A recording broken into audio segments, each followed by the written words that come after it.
Press న్యూస్కి స్వాగతం.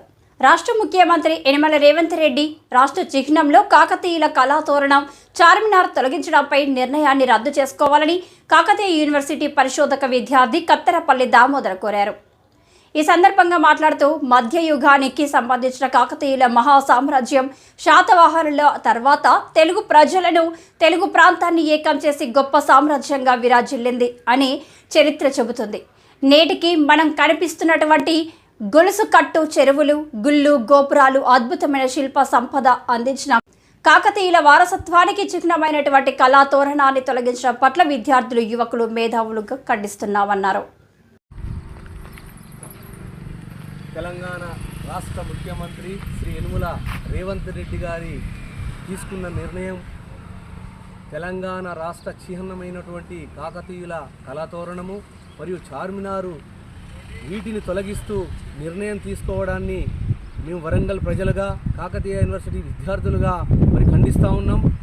ఎందుకంటే ఒక గొప్ప ఘన చరిత్ర కలిగినటువంటి కాకతీయుల సామ్రాజ్యం మధ్యయుగంలో అంత గొప్పగా విరాజిల్లినటువంటి సామ్రాజ్యమే కాకతీయుల సామ్రాజ్యం. మరి నిజానికి శాతవాహనుల తర్వాత అంత గొప్పగా తెలుగువారిని ఏకం చేసి సుభిక్షమైన పరిపాలన చేసినటువంటి సామ్రాజ్యం. మరి వివరాల్లోకి వెళ్ళినట్టయితే క్రీస్తు శకం 750 నుండి 1323 వరకు కూడా మరి సుభిక్షమైనటువంటి పాలన అందించిన గొప్ప రాజులు కాకతీయ చక్రవర్తులు. వారు మరి చక్రవర్తులు అనంటే మరి బ్రాహ్మణ క్షత్రియ కాదు, బడుగు బలహీన వర్గాలకు చెందినటువంటి వారు ఫస్ట్ గ్రామస్థాయి నాయకులుగా, ఆ తర్వాత రాష్ట్రకూటులు, పశ్చిమ చాళుక్యులకు సామంతులుగా పనిచేసి ఒక మంచి పరిపాలన దక్షతను నేర్చుకొని వారు అంచెలంచెలుగా ఎదుగుతూ చక్రవర్తులుగా మరి వారు రూపొందిందని చెప్పడంలో మరి సందేహం లేదు. ఈ రకంగా ఈ యొక్క తెలంగాణ ప్రాంతం, ఆంధ్ర ప్రాంతం, ఈ యొక్క అన్ని ప్రాంతాలను కలిపి ఒక మంచి గొప్ప సామ్రాజ్యంగా మరి విరాజిల్లింది. అదే కాకుండా నేటికి కూడా తెలంగాణ ప్రాంతము మరి అన్నం తింటున్నామంటే వారి చలువే అని చెప్పక తప్పదు. గొలుసు కట్టు చెరువుల ద్వారా ఈరోజు ఎన్ని ప్రాజెక్టులు ఉన్నా కానీ ఈ యొక్క చెరువుల ప్రాముఖ్యత ఎంత గొప్పదో నేటి ప్రజలుగా మనందరం చూస్తూ ఉన్నాం. మరి ఇంత చరిత్ర ఉన్నటువంటి ఈ యొక్క కళాతోరణాన్ని మరి తొలగిస్తా అని నిర్ణయం తీసుకోవడంలో వారి ఆంతర్యం ఏందో మాకు అంతుపట్టడం లేదు.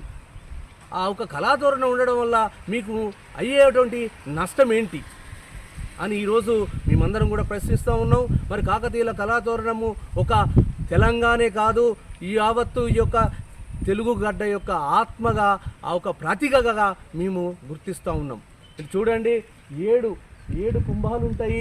మరి ఆ 7 కుంభాల్లో మరి ఒక మన గ్రామ దేవతలు 7 వారిని చూసే అర్థం ఉంటుంది. అదేవిధంగా హంసలు కూడా ఉంటాయి. మరి నీళ్లను పాలను వేరు చేసినట్టు అంటే ఒక మంచి పాలనకు పారదర్శకత నిదర్శనమే ఆ యొక్క హంసలు. ఆ విధంగా ఈ యొక్క తోరణములో ప్రతిదీ కూడా ఒక అర్థవంతమైనటువంటి విషయం దాగి ఉన్నది.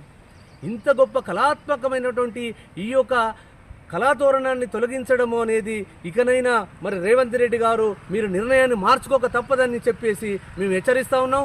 దీనిపై మీరు నిర్ణయం మార్చుకోకపోతే మరి మా యొక్క ఆవేశాలకు గురికాక తప్పదని హెచ్చరిస్తూ ఉన్నాం.